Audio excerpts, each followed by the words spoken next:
मोनसे सोमोनांथाव खौरां साननि सोराङावनो मिथिस्लाब मोनै रैसान्थ बसुमतारिया मटर साइकेल गोमाजादों। बोहैथि दाननि थांनाय 12 खालारखालि बे गारिया गोमायो।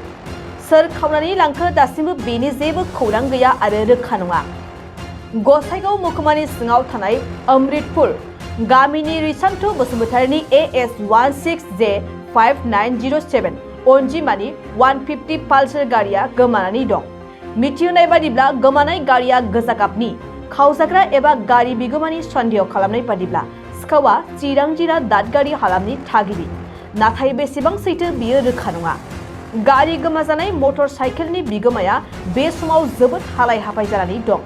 बेनिखायनो सोरबाफोर बहाबाफोर बे गारिखौ नुसनोब्ला 6000960296 जानबुं अनजिमायाव फोरमायहरनो खावलायदों।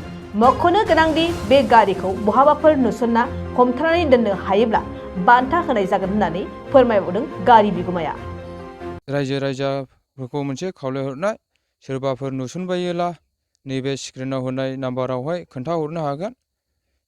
एसेसो माबा मोनसे खोन्थाहरनो हायोब्ला नुसननानै खोन्थाहरनो हायोब्ला बान्था जोंनिफ्राय होनाय जागोन।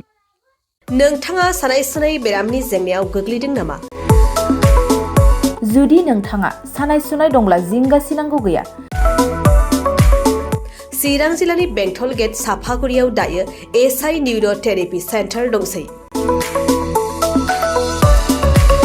बे थेरापि सेन्टाराव नोंथाङा गोरलैयैनो देहानि सानाय सुनायखौ फाहामथाय लानो हागोन।